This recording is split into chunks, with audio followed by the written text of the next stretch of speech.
आज मैं आपको राजेश खन्ना साहब की वो बात बताने जा रहा हूँ जो शायद ही आप लोगों को पता हो कि राजेश खन्ना बॉलीवुड के किस हीरो के फ़ैन थे और किस हीरो की एक्टिंग की नकल राजेश खन्ना करते थे। इन्हीं सब बातों का खुलासा होने वाला है आज इस वीडियो में।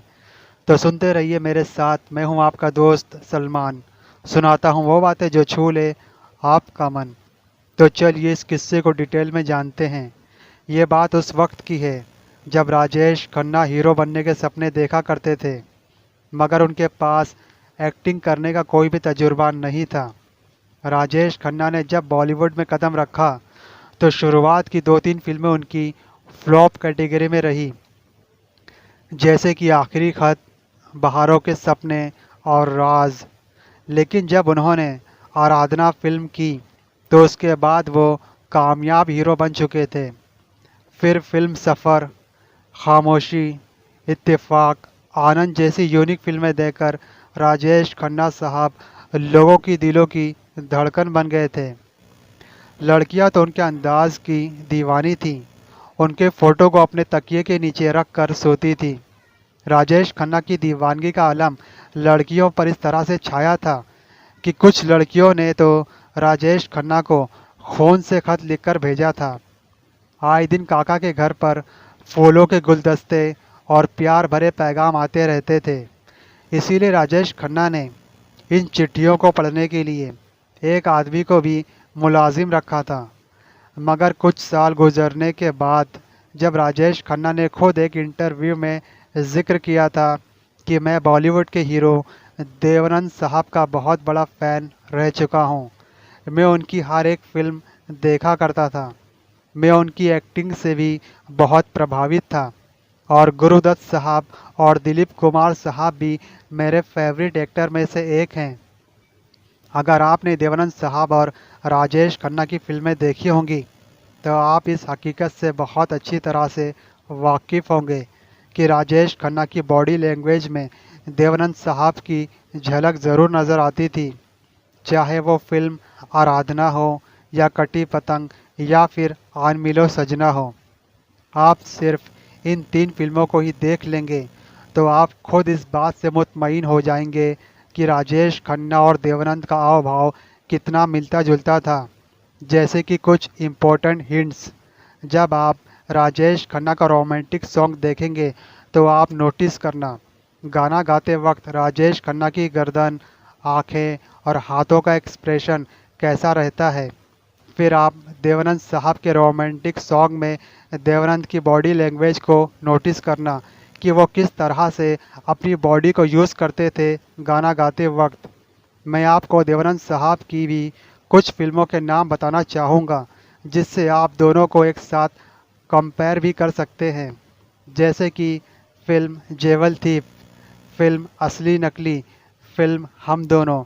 मतलब राजेश खन्ना देवानंद की एक्टिंग को इस तरह से कॉपी करते थे कि बहुत से लोग तो समझ ही नहीं पाते होंगे कि आखिर इनकी एक्टिंग का राज क्या था।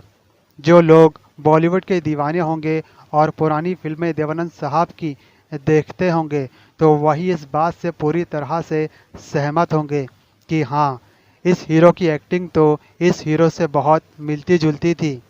बॉलीवुड में हर एक हीरो किसी न किसी एक्टिंग से इंस्पायर्ड ज़रूर रहता है और कामयाबी हासिल करने के लिए वो उसे अपनाता ज़रूर है।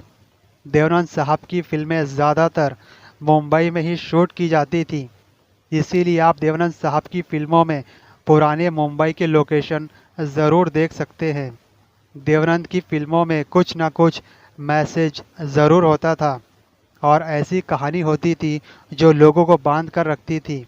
इसीलिए लोग देवानंद की फिल्मों के दीवाने थे और देवानंद साहब भी अपने दौर में दिलीप कुमार, राज कपूर जैसे हीरो की फिल्मों को टक्कर दिया करते थे।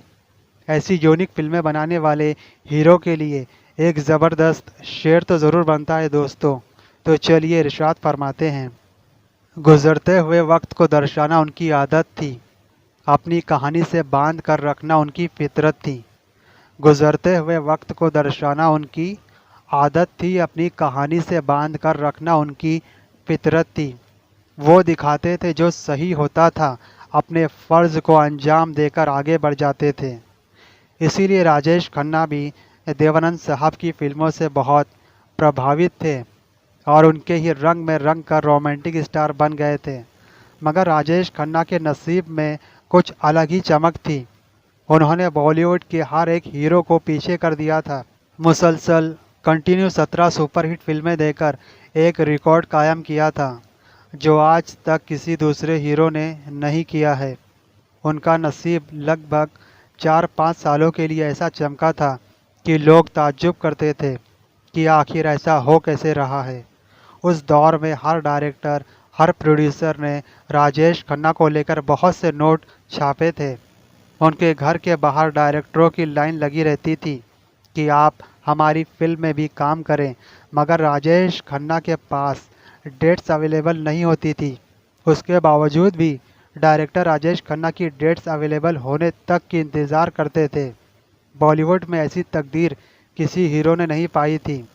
इतना ज़बरदस्त नसीब और इतनी ज़बरदस्त कामयाबी के लिए एक दमदार शेर तो ज़रूर बनता है दोस्तों। तो चलिए इरशाद फरमाते हैं, मुकद्दर ऐसी स्याही से लिखा गया था जिसे बदलना मुमकिन नहीं था। मुकद्दर ऐसी स्याही से लिखा गया था जिसे बदलना मुमकिन नहीं था। कामयाबी वो मिल रही थी जिसे पाना हर किसी के बस में नहीं था। ना उम्मीद थी, ना एतबार था, फिर भी वो कामयाबी मिलती थी जो हर शख्स चाहता था। तो आज आपको पता चल गया होगा राजेश खन्ना बॉलीवुड के किस हीरो के फ़ैन थे और किस की फिल्में देखना पसंद करते थे। अगर आप भी बॉलीवुड के दीवाने हैं तो मुझे कमेंट बॉक्स में ज़रूर लिखना आप लोगों को मेरी दोनों शायरी में से कौन सी शायरी ज़्यादा पसंद आई।